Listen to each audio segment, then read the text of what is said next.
नमस्कार, मैं अमरीश मिश्रा।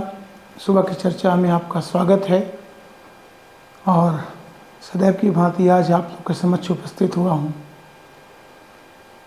आज सुबह की चर्चा समाज में बढ़ते हुए उन कुलालों से करते हैं जिसके तहत प्रत्येक व्यक्ति सुबह उठता है, उठते के साथ इस जंजाल में फंस जाता है और प्रतिदिन वह उसी कार्य को करता है जिससे किस प्रकार से समस्याओं को अपने अनुसार निराकरण, दूसरे के अनुसार निराकरण न हो सके, यह पूरा समय उलझा रहे और उलझ करके यह समय व्यतीत होता रहे।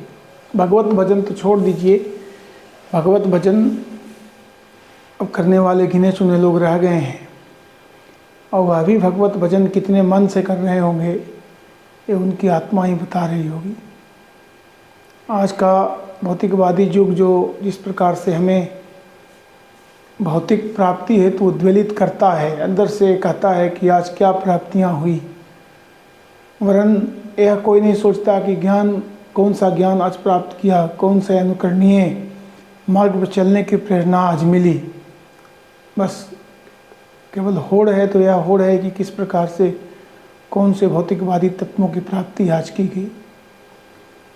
और इस क्रम में ही होता यह है कि यह प्रतिदिन आज कल परसों तरसों बीतता चला जाता है और बीतते बीतते व्यक्ति जो है व्यर्थ में अपने समय को नष्ट करता चला जाता है।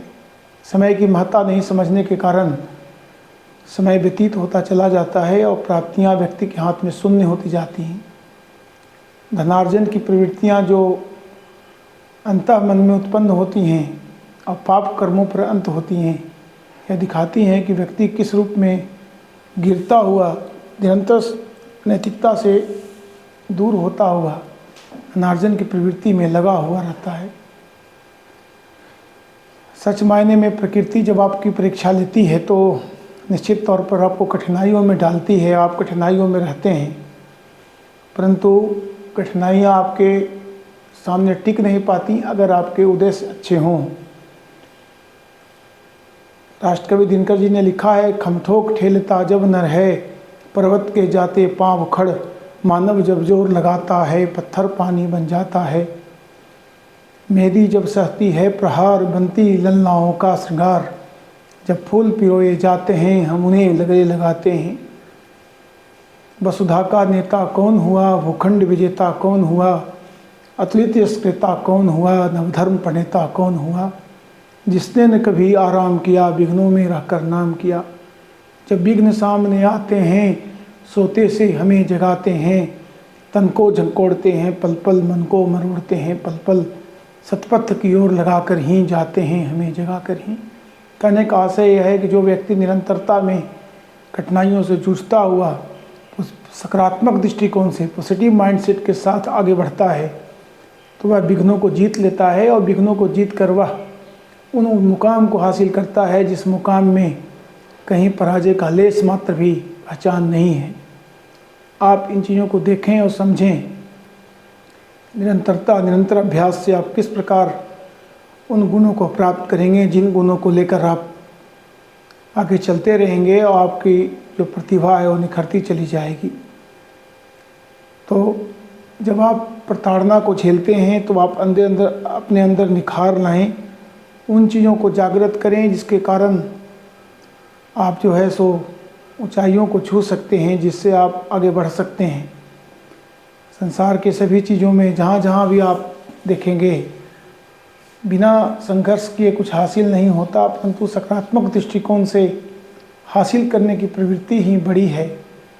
जब आप पॉजिटिव माइंडसेट के साथ चीज़ों को हासिल करने का प्रयास करते हैं तो आप यह पाते हैं कि आप ऐसा कार्य करेंगे जो अनुकरणीय होगा और जिससे किसी भी प्रकार के बाद में विलाप नहीं होंगे और किसी दूसरे के लिए न तो क्रंदन होगा, न कोई व्यक्ति उसके लिए प्रायश्चित करता फिरेगा।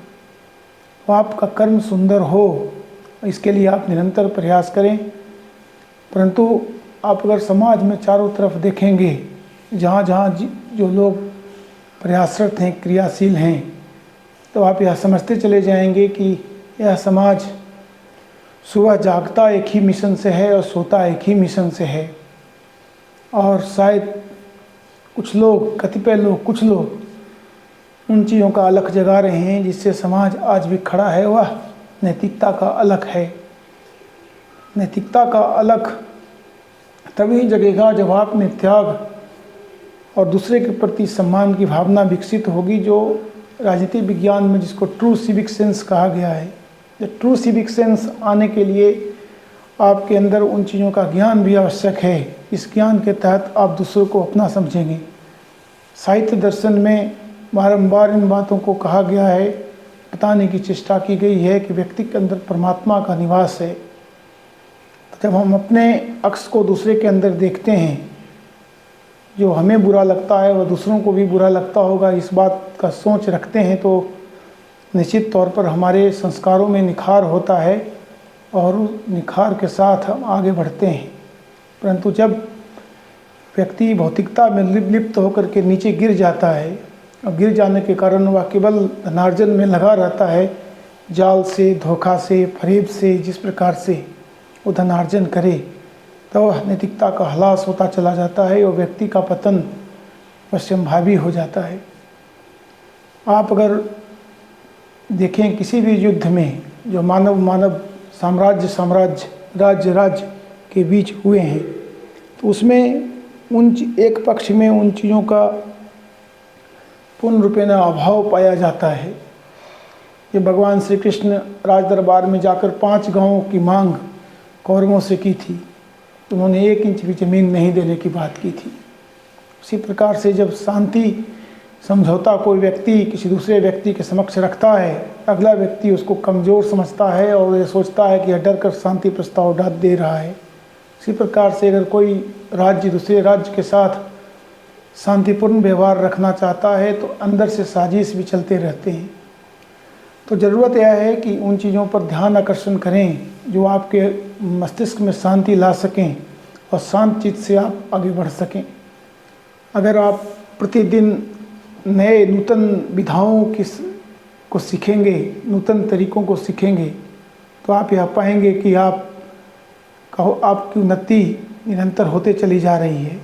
परंतु अगर आप नूतन चीज़ों को न सीख करके उन चीज़ों में लगे रहेंगे इसमें सोना चांदी रुपया पैसा का अर्जन ही महत्वपूर्ण होगा, निश्चित तौर पर आप में उन गुणों का वास नहीं हो पाएगा जिन गुणों को लेकर आप त्यागी, शीलवान और धैर्यवान पुरुष बन सकेंगे।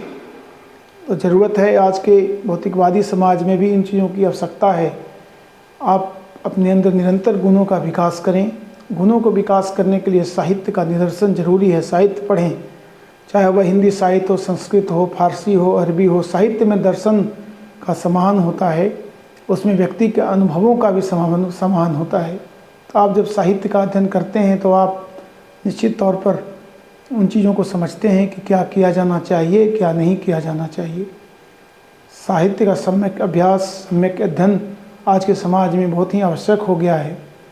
और उस साहित्य से ही ये बातें आती हैं, सब हिल मिल कर रहो, पारस्परिक ईर्ष्या तजो, भारत न दुर्दिन देखता मचता नहीं महाभारत जो। तो ये भारतेंदु ने भारत दुर्दशा में इन बातों को लिखी है।